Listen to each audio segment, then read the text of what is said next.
Educare Bangla চ্যানেলে প্রত্যেক দর্শক বন্ধুকে স্বাগতম জানিয়ে শুরু করছি পার্ট 8-এর আলোচনা। আজকের আলোচনায় রয়েছে পাল শাসন এবং সেন শাসন। প্রথমে আমরা পাল শাসন সম্পর্কে জেনে নেব। শশাঙ্কের মৃত্যুর পর বাংলায় 100 বছরব্যাপী অরাজকতা ও বিশৃঙ্খল পরিস্থিতি তৈরি হয়েছিল, যাকে মাৎসন্যায় বলা হয়। খালিমপুর তাম্রপট থেকে জানা যায় যে বাংলার মানুষেরা 750 খ্রিস্টাব্দে গোপালকে বাংলার রাজা হিসাবে চিহ্নিত করে। 750 খ্রিস্টাব্দে বাংলার ইতিহাসে পাল বংশের প্রতিষ্ঠা এক অতি গুরুত্বপূর্ণ ও অবিস্মরণীয় অধ্যায়। দীর্ঘ অরাজকতার অবসানে বাংলাদেশে শান্তি, স্থিতি ও প্রগতির এক নবযুগের সূচনা হয়। এই যুগে কেবলমাত্র বাঙালির রাষ্ট্রীয় ঐক্যই নয়, শিক্ষা, সাহিত্য, শিল্প, সংস্কৃতি প্রভৃতি ক্ষেত্রে বাঙালি মনীষার উজ্জ্বল বিকাশ পরিলক্ষিত হয়। এর সঙ্গে সঙ্গে মাৎসান্যায়েরও অবসান ঘটে। এর সঙ্গে আমরা মাৎসান্যায় সম্পর্কে জেনে নেব। ধর্মপালের খালিমপুর তাম্রশাসন থেকে জানা যায় যে গৌড়াধিপতি শশাঙ্কের মৃত্যুর পর বাংলায় এক অরাজক অবস্থার সৃষ্টি হয়। বড় মাছ যেমন ছোট মাছকে গ্রাস করে, তেমনি এ সময়ে বাংলায় দুর্বল ও সাধারণ মানুষের ওপর প্রবলের অত্যাচার চলতে থাকে এবং জনজীবনের নিরাপত্তা বিনষ্ট হয়। বাংলার এই অরাজক অবস্থাকে মাৎসান্যায় বলে বর্ণনা করা হয়েছে। এরপর আমরা পাল বংশের প্রতিষ্ঠাতা গোপাল সম্পর্কে জানব। ধর্মপালের খালিমপুর তাম্রশাসন থেকে জানা যায় যে বাংলার বুক থেকে চরমতম নৈরাজ্য দূর করে দেশে শান্তি ও স্থিতি প্রতিষ্ঠার উদ্দেশ্যে প্রকৃতিপুঞ্জ গোপালকে সমগ্র বাংলার রাজা হিসাবে নির্বাচিত করে।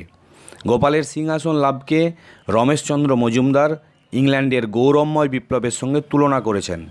তিনি বৌদ্ধ ধর্ম গ্রহণ করে পরম সৌগত উপাধি নিয়েছিলেন। পালদের আদি বাসভূমি নিয়েও পণ্ডিতদের মধ্যে মতপার্থক্য আছে। তাদের অধিকাংশ লিপি মগধ ও সন্নিহিত অঞ্চলে আবিষ্কৃত হওয়ায় অনেকে মনে করেন যে তাদের আদি বাসস্থান ছিল মগধ এবং তারা পরে বাংলাদেশে চলে আসেন। সন্ধ্যাকর নন্দীর রামচরিত গ্রন্থে বরেন্দ্রী বা বরেন্দ্র ভূমিকেই তাদের আদি বাসস্থান বলা হয়েছে। তিব্বতীয় পণ্ডিত লামা তারানাথ বলেন যে গোপাল ওদন্তপুরী বিহার নির্মাণ করেন। বিখ্যাত বৌদ্ধ দার্শনিক শান্তরক্ষিত তার সমসাময়িক ছিলেন। পাল বংশের প্রতিষ্ঠাতা গোপালের মৃত্যুর পর তার সুযোগ্য পুত্র, সুদক্ষ যোদ্ধা ও কূটনীতিজ্ঞ ধর্মপাল বাংলার সিংহাসনে বসেন। তার রাজত্বকাল বাংলার ইতিহাসে এক স্মরণীয় অধ্যায়। তিনি ছিলেন প্রাচীন বাংলার সর্বশ্রেষ্ঠ সম্রাট। তিনি পাল বংশের আঞ্চলিক রাজ্য বাংলাকে একটি সর্বভারতীয় সাম্রাজ্যে পরিণত করেন। গুজরাটি কবি সোড্ডল তাকে উত্তরা পথস্বামীন বলে অভিহিত করেছেন। উত্তরা পথস্বামীন ধর্মপালের সময় কনৌজকে কেন্দ্র করে বাংলার পাল, প্রতিহার ও রাষ্ট্রকূটদের মধ্যে ত্রিশক্তি সংগ্রামের সূচনা হয়। বিক্রমশিলা মহাবিহার ও সোমপুরী মহাবিহার নির্মাণ তার উল্লেখযোগ্য কীর্তি। ধর্মপালের মৃত্যুর পর তার যোগ্য পুত্র দেবপাল সিংহাসনে বসেন। তিনিও পিতার মতোই বীর ও রণকুশলী ছিলেন। তার আদর্শ ছিল সকলোত্তর পথনাথ হওয়া এবং এ কাজে তাকে সাহায্য করেছিলেন তার ব্রাহ্মণ মন্ত্রী দর্ভপাণি ও তার পৌত্র কেদার মিশ্র। দেবপাল ত্রিশক্তি সংঘর্ষে জয়ী হন এবং আরব পর্যটক সুলেমান তার সেনাবাহিনীর ভূয়সী প্রশংসা করেছেন। দেবপাল ছিলেন পাল বংশের অন্যতম শ্রেষ্ঠ নৃপতি। তার উপাধি ছিল পরমেশ্বর, পরম ভট্টারক, মহারাজা ধীরাজ। এর সঙ্গে জানা যায় জাভা ও সুমাত্রার শৈলেন্দ্র বংশীয় রাজা বালপুত্র দেব নালন্দায় একটি বৌদ্ধমঠ প্রতিষ্ঠার জন্য দেবপালের কাছে 5টি গ্রাম ভিক্ষা করেন এবং দেবপাল তা মঞ্জুর করেছিলেন। পরবর্তী পাল সম্রাটদের মধ্যে প্রথম মহিপাল উল্লেখযোগ্য ছিলেন। তিনি কিছুটা হিত গৌরব ফিরিয়ে এনেছিলেন, সেজন্য তাকে পাল সাম্রাজ্যের দ্বিতীয় প্রতিষ্ঠাতা বলা হয়। এরপর দ্বিতীয় মহিপাল 1070 খ্রিস্টাব্দে সিংহাসনে বসেন। এই সময় কৈবর্ত বিদ্রোহ সংগঠিত হয়। এই বিদ্রোহের নেতা দিব্য বা দিব্যক দ্বিতীয় মহিপালকে হত্যা করে বরেন্দ্রভূমির সিংহাসনে বসেন। এরপর সিংহাসনে বসেন রামপাল। রামপাল দিব্যর ভাইপো ভীমকে হত্যা করে বরেন্দ্রভূমি উদ্ধার করেন। রামপালের সভাকবি ছিলেন সন্ধ্যাকর নন্দী। তিনি রচনা করেন রামচরিত। পালরাজ রামপালের কীর্তি কাহিনী এই গ্রন্থে লিপিবদ্ধ হয়েছে। পালযুগের শ্রেষ্ঠ শিল্পী ছিলেন ধীমান ও তার পুত্র বিতপাল এবং পালযুগের শ্রেষ্ঠ চিকিৎসক ছিলেন চক্রপাণি দত্ত। এরপর আমরা সেন শাসন সম্পর্কে জেনে নেব। বাংলার সেন বংশের প্রাথমিক প্রতিষ্ঠাতা ছিলেন বিশ্বসেনের পুত্র সামন্ত সেন। দাক্ষিণাত্যের কর্ণাট অঞ্চল থেকে বাংলায় এসে তিনি রাঢ় অঞ্চলে বসতি স্থাপন করেন। তিনি কোনো স্বাধীন রাজবংশের প্রতিষ্ঠাতা ছিলেন না। তার পুত্র হেমন্ত সেন পাল রাজাদের দুর্বলতার সুযোগে রাঢ় অঞ্চলে অর্থাৎ বর্ধমানে স্বাধীন সামন্ত রাজ্যের প্রতিষ্ঠা করেন। হেমন্ত সেনের পুত্র বিজয় সেন বাংলার শেষ পাল রাজা মদন পালকে পরাস্ত করে মগধে স্বাধীন সেন বংশের পত্তন করেন অর্থাৎ সূচনা করেন। বিজয় সেন স্বাধীন সেন বংশের প্রকৃত প্রতিষ্ঠাতা। তিনি সুরবংশীয় কন্যা বিলাস দেবীকে বিবাহ করে রাজনৈতিক প্রতিপত্তি বৃদ্ধি করেন। বিজয় সেনের দুটি রাজধানী ছিল, একটি ছিল বিজয়পুরে, বর্তমানে যেটা হুগলির ত্রিবেণীর কাছে অবস্থিত, এবং অপরটি বাংলাদেশের বিক্রমপুরে। চন্দ্রচূড় চরিত গ্রন্থের রচয়িতা উমাপতিধর বিজয় সেনের সভাকবি ছিলেন। বিজয় সেনের মৃত্যুর পর তার পুত্র বল্লাল সেন সিংহাসনে বসেন। তিনি ছিলেন সেন বংশের একজন উল্লেখযোগ্য নরপতি। বল্লাল সেন কৌলিন্য প্রথা প্রবর্তন করেন, যা আমি পরে আলোচনা করছি। পণ্ডিত আনন্দ ভট্ট বল্লাল চরিত নামে তার জীবনী গ্রন্থ রচনা করেন। বল্লাল সেন রচিত গ্রন্থগুলি হল দানসাগর, অদ্ভুত সাগর, ব্রত সাগর, প্রতিষ্ঠা সাগর, আচার্য সাগর। তিনি মহারাজা ধীরাজ এবং নিঃশঙ্ক শঙ্কর গৌড়েশ্বর উপাধি ধারণ করেন। শাসন কার্যের সুবিধার জন্য তিনি তার রাজ্যকে 5টি অংশে বিভক্ত করেছিলেন: বঙ্গ, বরেন্দ্রভূমি, রাঢ়, বাগড়ি ও মিথিলা। এরপর আমরা কৌলিন্য প্রথা সম্পর্কে জানব। তাহলে কৌলিন্য প্রথার প্রবর্তক আমরা ইতিমধ্যেই জেনে গেছি যে বল্লাল সেন ছিলেন কৌলিন্য প্রথার প্রবর্তক। হিন্দু সমাজে রক্ষণশীলতা বজায় রাখার জন্য তিনি ব্রাহ্মণ, বৈদ্য ও কায়স্থদের মধ্যে কিছু ব্যক্তি ও পরিবারকে কুলীন মর্যাদা দান করেন। এরা উচ্চ বর্ণের ও সমাজের ধারক বলে বিবেচিত হতেন। এই ব্যবস্থা কৌলিন্য প্রথা নামে পরিচিত। তবে এই প্রথা যে হিন্দু সমাজে সামাজিক ভেদাভেদ ও অস্পৃশ্যতা বৃদ্ধি করেছিল তাতে কোনো সন্দেহ নেই। বল্লাল সেনের পুত্র লক্ষণ সেন 60 বছর বয়সে সিংহাসনে বসেন। লক্ষণ সেনের উপাধি ছিল গৌড়েশ্বর, অরিরাজ মর্দন শঙ্কর ও পরম বৈষ্ণব। লক্ষণ সেনের রাজসভায় পঞ্চরত্নের সভ্যরা হলেন জয়দেব, ধয়ী, গোবর্ধন, উমাপতিধর ও শরণ। তার সভাকবি জয়দেব রচিত গ্রন্থটি হল গীত গোবিন্দ। ধয়ী রচনা করেছেন পবনদূত নামক কাব্য, এবং ধয়ী কবিরাজ চক্রবর্তী উপাধি পেয়েছিলেন। লক্ষণ সেনের প্রধানমন্ত্রী ছিলেন হলায়ুধ। তিনি রচনা করেন মীমাংসা সর্বস্ব ও ব্রাহ্মণ সর্বস্ব। লক্ষণ সেন পিতার অসমাপ্ত গ্রন্থ অদ্ভুত সাগর সমাপ্ত করেন। সেন রাজত্বকাল সংস্কৃত সাহিত্যের ক্ষেত্রে সুবর্ণযুগ হিসাবে বিবেচিত হয়। সেন যুগের বিখ্যাত শিল্পী ছিলেন সুলোপানি। ঐতিহাসিক মিনহাজউদ্দিন সিরাজ লক্ষণ সেনকে হিন্দুস্তানের খলিফা বলে অভিহিত করেছেন। তার রাজত্বকালে মোহাম্মদ ঘুরির সেনাপতি ইখতিয়ার উদ্দিন মোহাম্মদ বিন বখতিয়ার খলজি বাংলা আক্রমণ করলে তিনি সিংহাসন ছেড়ে পালিয়ে যান। তার বংশধর অন্যত্র কিছুদিন শাসন করলেও সেন বংশের অস্তিত্ব আস্তে আস্তে বিলীন হয়ে যায়। এরপর আমরা বাংলার পাল ও সেন শাসন থেকে গুরুত্বপূর্ণ 50টি MCQ প্রশ্নোত্তর নিয়ে আলোচনা করব। প্রথমে যে প্রশ্নটি রয়েছে তা হলো, বাংলার প্রথম নির্বাচিত রাজা কে ছিলেন? গোপাল, দেবপাল, ধর্মপাল নাকি রামপাল? এটার উত্তর হবে গোপাল। বাংলার অরাজক অবস্থা দূর করার জন্য বাংলার প্রকৃতিপুঞ্জ অর্থাৎ জনসাধারণ গোপালকে রাজপদে নির্বাচিত করে। তার সিংহাসন আরোহণের তাৎপর্য হল গোপাল তৎকালীন বাংলার নেতৃবৃন্দ কর্তৃক রাজপদে নির্বাচিত হওয়ায় উত্তরাধিকার বা নীল রক্তের দাবির বদলে জনসার্বভৌমত্বের নীতি স্বীকৃত হয় এবং বাংলার বুক থেকে অরাজক অবস্থা দূর হয় এবং বাংলার ইতিহাসে নবযুগের সূচনা হয়। গোপালের রাজত্বকাল ছিল 750 থেকে 770 খ্রিস্টাব্দ। পাল বংশের শ্রেষ্ঠ রাজা কে ছিলেন? অপশান রয়েছে ধর্মপাল, রামপাল, দেবপাল, গোপাল। এটার উত্তর হবে ধর্মপাল। ধর্মপাল ছিলেন পাল বংশের শ্রেষ্ঠ রাজা। ধর্মপালের রাজত্বকাল বাংলার ইতিহাসে এক উল্লেখযোগ্য অধ্যায়। কেবলমাত্র বাংলার অভ্যন্তরে শান্তি শৃঙ্খলা প্রতিষ্ঠা করাই নয়, আর্যাবর্তের এক ব্যাপক স্থানে তিনি বাংলার আধিপত্য স্থাপন করেন। তার আমলে শিক্ষা সংস্কৃতির প্রভূত উন্নতি পরিলক্ষিত হয়। তিনি মগধে বিক্রমশিলা মহাবিহার ও সোমপুরী বিহার স্থাপন করেন। এইসব বিহারে বৌদ্ধ বিদ্যাচর্চা হতো। তিনি বৌদ্ধ ধর্মের পৃষ্ঠপোষক ছিলেন এবং বিখ্যাত বৌদ্ধ পণ্ডিত হরিভদ্র তার গুরু ছিলেন। অন্য ধর্মের প্রতিও তিনি সহনশীল ছিলেন। গর্গ নামে জনৈক ব্রাহ্মণ তার প্রধানমন্ত্রী ছিলেন। তিনি বহু হিন্দু মন্দিরকে নিষ্কর ভূমি দান করেন। তার শাসনকালে বাংলার আর্থিক উন্নতি পরিলক্ষিত হয়, কৃষি ও বাণিজ্যের বিকাশ ঘটতে থাকে এবং বাংলার সাহিত্য, শিল্প ও চিত্রকলা নবরূপ ধারণ করতে থাকে। কোন পাল রাজা পরমেশ্বর পরম ভট্টারক মহারাজা ধীরাজ উপাধি গ্রহণ করেন? ধর্মপাল, রামপাল, দেবপাল নাকি দ্বিতীয় মহিপাল? এটার উত্তর হবে ধর্মপাল। ধর্মপাল পরমেশ্বর পরম ভট্টারক মহারাজা ধীরাজ উপাধি গ্রহণ করেন। ধর্মপালের প্রধানমন্ত্রী কে ছিলেন? অপশান রয়েছে অতীশ দীপঙ্কর, গর্গ, জয়দেব, শিলভদ্র। এটার উত্তর হবে গর্গ। গর্গ নামে জনৈক ব্রাহ্মণ ধর্মপালের প্রধানমন্ত্রী ছিলেন।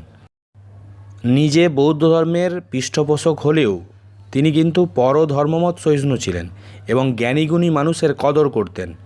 কারণ গর্গ ছিলেন একজন ব্রাহ্মণ, তা সত্ত্বেও তিনি তাকে প্রধানমন্ত্রী হিসাবে নিযুক্ত করেন। এটা তার পরধর্মমত সহিষ্ণুতা এবং জ্ঞানীগুণী মানুষের যে তিনি কদর করেন তার বড় প্রমাণ।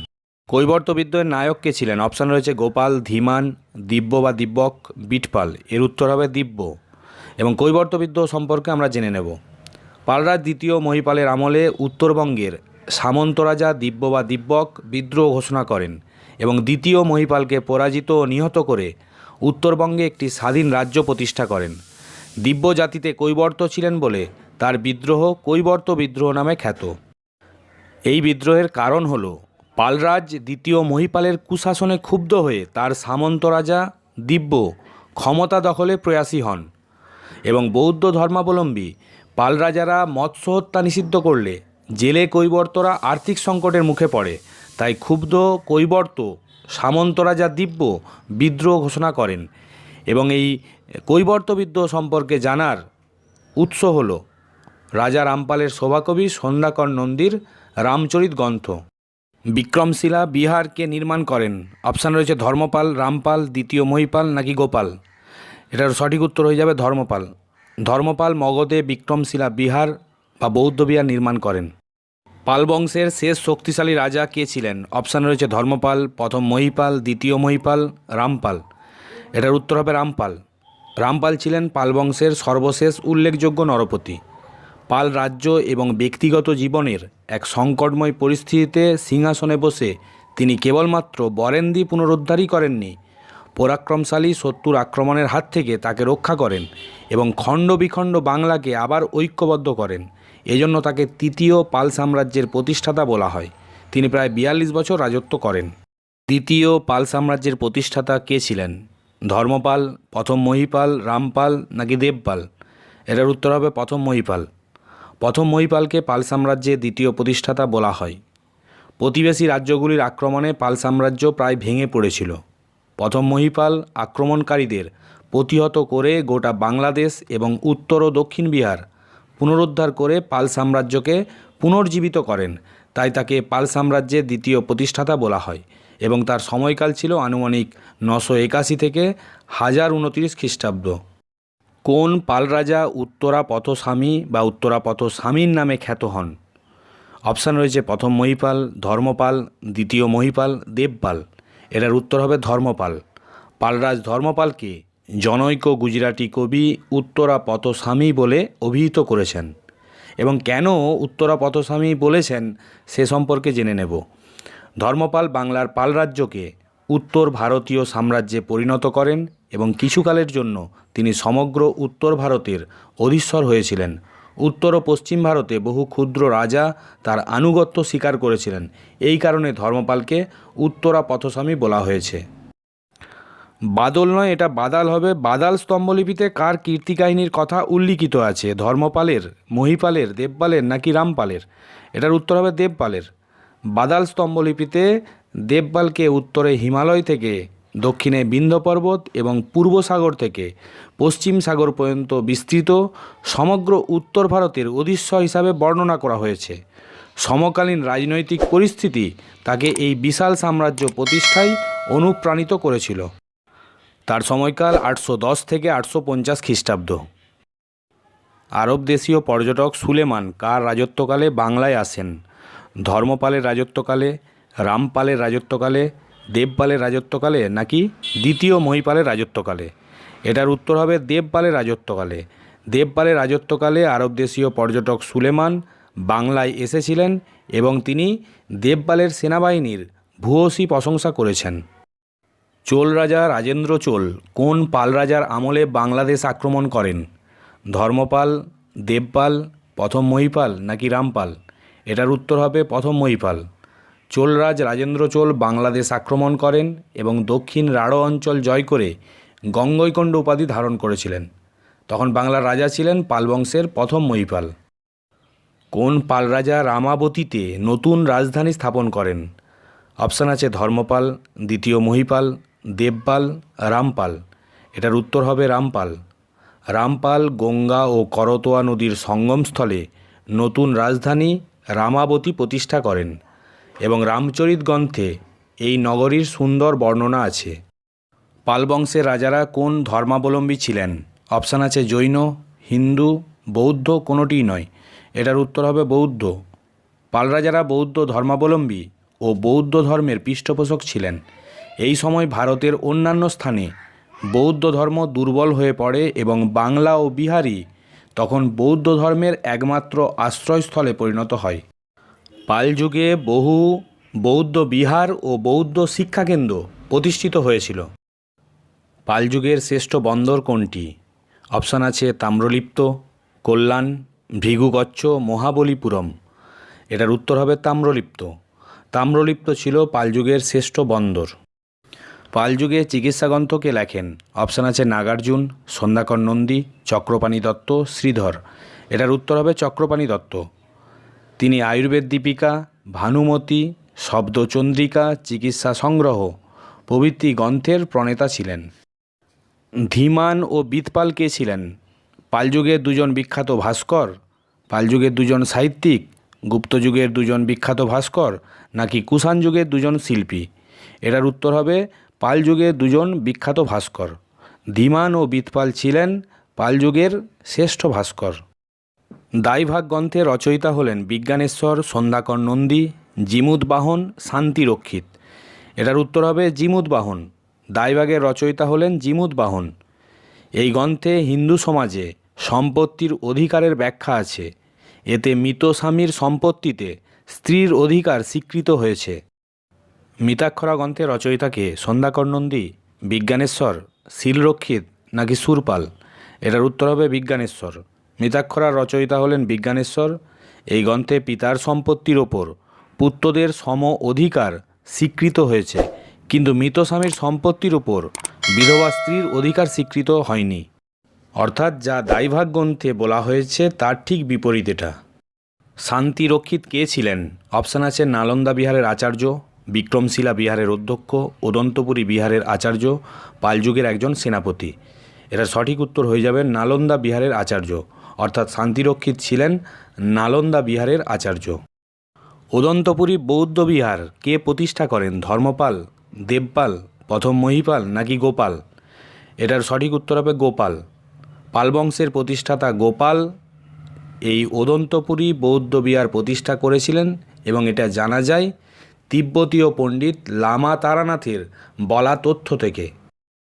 শৈলেন্দ্র বংশীয় রাজা বালপুত্র দেবকে নালন্দায় বৌদ্ধ মঠ নির্মাণের জন্য কোন পাল রাজা 5টি গ্রাম দান করেন? অপশান আছে দেবপাল, রামপাল, দ্বিতীয় মহিপাল, ধর্মপাল। এটার উত্তর হবে দেবপাল। দেবপাল শৈলেন্দ্র বংশীয় রাজা বালপুত্র দেবকে নালন্দায় বৌদ্ধ মঠ নির্মাণের জন্য 5টি গ্রাম দান করেছিলেন। কোন পাল রাজার আমলে ত্রিশক্তি সংঘর্ষ শুরু হয়? অপশান আছে ধর্মপাল, দেবপাল, মহিপাল, গোপাল। এটার উত্তর হবে ধর্মপাল। এবং ত্রিশক্তি সংগ্রাম সম্পর্কে আমরা জেনে নেব। 647 খ্রিস্টাব্দে হর্ষবর্ধনের মৃত্যুর পর উত্তর ভারতে রাজনৈতিক শূন্যতা দেখা দিলে 3টি শক্তি আর্যাবর্তে প্রাধান্য স্থাপনের জন্য সংগ্রামে অবতীর্ণ হয়। এই তিনটি শক্তি হলো বাংলার পাল বংশ, মালবের গুর্জার প্রতিহার বংশ এবং দাক্ষিণাত্যের রাষ্ট্রকূট বংশ।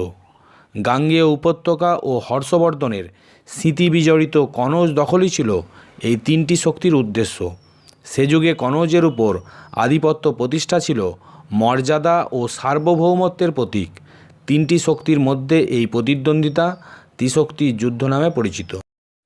কোন পাল রাজাকে পরাজিত করে প্রথম রাজেন্দ্র চোল গঙ্গৈকণ্ড উপাধি ধারণ করেন? অপশান আছে নারায়ণ পাল, দ্বিতীয় বিগ্রহপাল, গোপাল, প্রথম মহিপাল। এটার উত্তর হবে প্রথম মহিপাল।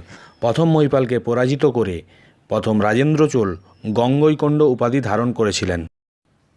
রামচরিতের লেখক কে? অপশান আছে সন্ধ্যাকর নন্দী, জিমুদ বাহন, শ্রীধর, চক্রপাণি দত্ত। এটার উত্তর হবে সন্ধ্যাকর নন্দী। এই সন্ধ্যাকর নন্দী ছিলেন রাজা রামপালের সভাকবি এবং সন্ধ্যাকর নন্দীর রামচরিত গ্রন্থ থেকে কৈবর্ত বিদ্রোহ সম্পর্কে জানা যায়, যা আমি পূর্বে আলোচনা করে দিয়েছি। সেন বংশের প্রতিষ্ঠাতা কে ছিলেন? অপশান আছে বিজয় সেন, বল্লাল সেন, সামন্ত সেন, লক্ষণ সেন। এটার উত্তর হবে সামন্ত সেন। সেন বংশের প্রতিষ্ঠাতা ছিলেন সামন্ত সেন। বিজয় সেনের বিশাল সাম্রাজ্য গঠনের কথা কোন লিপি থেকে জানা যায়? অপশান আছে দেওপাড়া লিপি, গরুড়ধ্বজ লিপি, গঞ্জাম লিপি, হাতিগুম্ফা লিপি। এটার উত্তর হবে দেওপাড়া লিপি। এই দেওপাড়া লিপির রচয়িতা হলেন পালদের সভাকবি উমাপতিধর। সেন বংশের শ্রেষ্ঠ রাজা কে ছিলেন? বিজয় সেন, বল্লাল সেন, হেমন্ত সেন নাকি লক্ষণ সেন? এটার উত্তর হবে বিজয় সেন। বিজয় সেনকে সেন বংশের শ্রেষ্ঠ রাজা বলা হয় এবং কেন বলা হয় সে সম্পর্কেও জেনে নেব। পাল সাম্রাজ্যের অবসানের পর ছিন্ন ভিন্ন বাংলাদেশকে বিজয় সেন ঐক্যবদ্ধ করে এক সুদৃঢ় রাজশক্তির প্রতিষ্ঠা করেন। তিনি কলিঙ্গ ও মিথিলার রাজাদের পরাজিত করে সেন রাজ্যের গৌরব বৃদ্ধি করেন। সামান্য সামন্ত রাজা হিসাবে জীবন শুরু করে তিনি বাংলার যে শ্রী ও গৌরব দান করেন তা তার অসাধারণ ব্যক্তিত্ব ও বিচক্ষণতার পরিচয় বহন করে। দানসাগর ও অদ্ভুত সাগর গ্রন্থ দুটি কার রচনা? বল্লাল সেনের, অনিরুদ্ধর, লক্ষণ সেনের নাকি জয়দেবের? এটার উত্তর হচ্ছে বল্লাল সেনের। বল্লাল সেন রচিত দুটি গ্রন্থ হল দানসাগর ও অদ্ভুত সাগর। এই দুটি গ্রন্থে হিন্দু বর্ণাশ্রম ধর্ম, আচরণ বিধি ও দানকর্ম বিধির কথা প্রচারিত হয়েছে। কার আমলে বাংলায় প্রথম মুসলমান আক্রমণ হয়? বিজয় সেন, বল্লাল সেন, হেমন্ত সেন নাকি লক্ষণ সেন? এটার উত্তর হবে লক্ষণ সেন। লক্ষণ সেনের রাজত্বকালে মোহাম্মদ ঘুরির একজন সেনাপতি ইখতিয়ার উদ্দিন মোহাম্মদ বিন বখতিয়ার খলজি 1201 খ্রিস্টাব্দে বাংলা আক্রমণ করেন এবং এই বিষয়ে জানা যায় মিনহাজউদ্দিন সিরাজের লেখা তবাকত-ই নাসিরি এবং মোহাম্মদ ইসামি রচিত ফুতুয়া ও সালাতিন নামক গ্রন্থ থেকে। অনিরুদ্ধ কার গুরু ছিলেন? মানে কোন সেন শাসকের গুরু ছিলেন? হেমন্ত সেন, লক্ষণ সেন, বল্লাল সেন নাকি বিজয় সেন? এটার উত্তর হবে বল্লাল সেন। বল্লাল সেন ছিলেন অনিরুদ্ধর শিষ্য। লক্ষণ সেনের সভাকবি ছিলেন অনিরুদ্ধ, জয়দেব, ধয়ী, হলায়ুদ। এটার উত্তর হবে জয়দেব। জয়দেব ছিলেন লক্ষণ সেনের সভাকবি এবং এই জয়দেব গীত গোবিন্দ নামক কাব্য রচনা করেছিলেন, যার বিষয়বস্তু ছিল শ্রীকৃষ্ণের প্রেমলীলা। সেন রাজারা কোন ধর্মের পৃষ্ঠপোষক ছিলেন? অপশান আছে ব্রাহ্মণ্য, জৈন, শৈব, বৌদ্ধ। এটার উত্তর হচ্ছে ব্রাহ্মণ্য। সেন রাজারা তাহলে ব্রাহ্মণ্য ধর্মের পৃষ্ঠপোষক ছিলেন। কৌলিন্য প্রথার প্রবর্তক কে? অপশান আছে বিজয় সেন, বল্লাল সেন, লক্ষণ সেন, হেমন্ত সেন। এটার উত্তর হবে বল্লাল সেন। কৌলিন্য প্রথার প্রবর্তক ছিলেন বল্লাল সেন। সেন যুগের শ্রেষ্ঠ শিল্পী কে ছিলেন? অপশান আছে সুলোপানি, ধীমান, চক্রপাণি দত্ত, বিতপাল। এটার উত্তর হবে সুলোপানি। সুলোপানি ছিলেন সেন যুগের শিল্পীদের মধ্যে অগ্রগণ্য। এছাড়াও অন্যান্য শিল্পীরা হলেন সূত্রধর, বিষ্ণুভদ্র, কর্মভদ্র, তথাগত সার। সেন রাজাদের আদি নিবাস কোথায় ছিল? অপশান আছে উড়িষ্যা, নদিয়া, কর্ণাট, কাশ্মীর। এটার সঠিক উত্তর হচ্ছে নদিয়া। পশ্চিমবঙ্গ রাজ্যের নদিয়া জেলা ছিল সেন রাজাদের আদি নিবাস। নিঃশঙ্ক শঙ্কর উপাধি গ্রহণ করেন কে? সামন্ত সেন, বিজয় সেন, বল্লাল সেন নাকি হেমন্ত সেন? এটার উত্তর হবে বল্লাল সেন। বল্লাল সেন যিনি মহারাজা ধীরাজ এবং নিঃশঙ্ক, শঙ্কর, গৌড়েশ্বর এইসব উপাধি ধারণ করেছিলেন। নিম্নলিখিত কে পঞ্চরত্নের মধ্যে ছিল না? জয়দেব, শরণ, ধৈ, বিতপাল। এটার উত্তর হবে বিতপাল। বিতপাল লক্ষণ সেনের রাজসভার যে পঞ্চরত্ন তার মধ্যে ছিলেন না। এবং পঞ্চরত্ন সম্পর্কে আমরা জেনে নেব।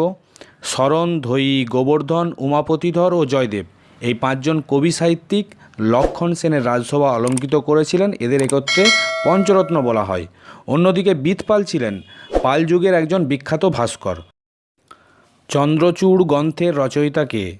উমাপতিধর, ধৈ, পুরুষোত্তম, হলায়ুদ। এটার উত্তর হচ্ছে উমাপতিধর। উমাপতিধর ছিলেন চন্দ্রচূড় গ্রন্থের রচয়িতা। লক্ষণ সেনের রাজধানী কোথায় ছিল? অপশান আছে গৌড়, প্রয়াগ, লক্ষণাবতী, পাটলিপুত্র। এটার উত্তর হবে লক্ষণাবতী। লক্ষণাবতী যা ছিল লক্ষণ সেনের নতুন নির্মিত রাজধানী। কত খ্রিস্টাব্দে সেন বংশের গৌরবময় অধ্যায়ের পরিসমাপ্তি ঘটে? অপশান রয়েছে 1205 খ্রিস্টাব্দ, 1202 খ্রিস্টাব্দ, 1206 খ্রিস্টাব্দ, 1203 খ্রিস্টাব্দ। এটার উত্তর হবে 1205 খ্রিস্টাব্দ। 1205 খ্রিস্টাব্দে সেন বংশের গৌরবময় অধ্যায়ের পরিসমাপ্তি ঘটে, অর্থাৎ সেন সাম্রাজ্যের পতন হয় এবং এই পতনের পিছনে অভ্যন্তরীণ বিদ্রোহ এবং মুসলিম আক্রমণ বিশালভাবে দায়ী।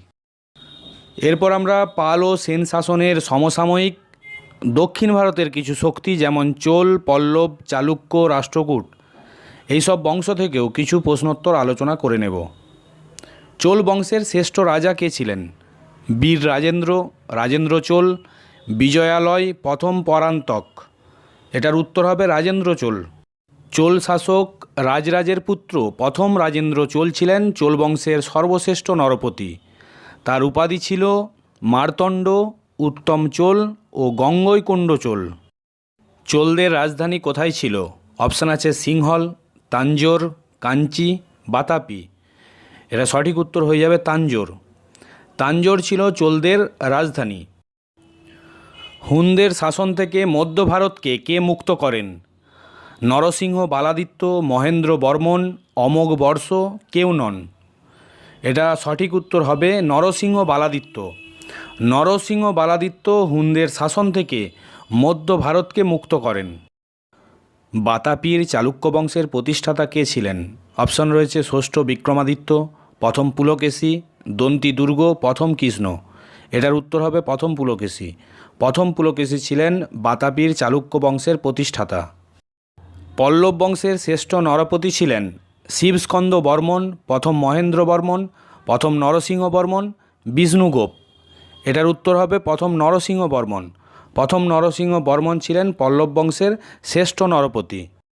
কুটুম্বিন কাদের বলা হয়? চোলদের, কল্যাণের চালুক্যদের, পল্লবদের নাকি রাষ্ট্রকূটদের? এটার উত্তর হবে রাষ্ট্রকূটদের। রাষ্ট্রকূটদের কুটুম্বিন বলা হয়। পল্লব রাজাদের হ্রদ মন্দিরগুলি অবস্থিত কোথায়? মহাবলীপুরমে, বিক্রমশিলায়, ওদন্তপুরে, সোমপুরীতে। এটার উত্তর হবে মহাবলীপুরম। মহাবলীপুরমে পল্লব রাজাদের হ্রদ মন্দিরগুলি অবস্থিত। ইলোরার কৈলাসনাথের মন্দির কে নির্মাণ করেন? তৃতীয় গোবিন্দ, ষষ্ঠ বিক্রমাদিত্য, প্রথম কৃষ্ণ, দ্বিতীয় পুলকেশী। এটার উত্তর হবে প্রথম কৃষ্ণ। তিনি ছিলেন রাষ্ট্রকূট বংশের শাসক, দন্তি দুর্গের পুত্র। তিনি সিংহাসনে বসে চালুক্যরাজ কীর্তিবর্মনকে পরাজিত করে সমগ্র মহারাষ্ট্রে নিজ আধিপত্য প্রতিষ্ঠিত করেন। রামেশ্বর সেতুবন্ধনে কার বিজয়স্তম্ভ রয়েছে বা আছে? প্রথম কৃষ্ণ, তৃতীয় কৃষ্ণ, দ্বিতীয় কৃষ্ণ নাকি চতুর্থ অমোঘ বর্ষ? এটার উত্তর হবে তৃতীয় কৃষ্ণ। তৃতীয় কৃষ্ণ কেরল ও পাণ্ড্যদের পরাজিত করে রামেশ্বর সেতুবন্ধে বিজয়স্তম্ভ পতিত করেন। ভিডিওটি যদি উপযোগী বলে মনে হয় তাহলে অবশ্যই লাইক, কমেন্ট এবং শেয়ার করবে। পাশাপাশি এই ধরনের উপযোগী ভিডিও পেতে চ্যানেলটিকে অবশ্যই সাবস্ক্রাইব করে ওপরে থাকা বেল আইকনটি ক্লিক করে দেবে, যাতে করে এই ধরনের উপযোগী ভিডিও আমি তোমাদের কাছে আগে পৌঁছে দিতে পারি। প্রত্যেকের সাফল্য এবং সুস্থতা কামনা করে শেষ করছি আজকের আলোচনা। ধন্যবাদ।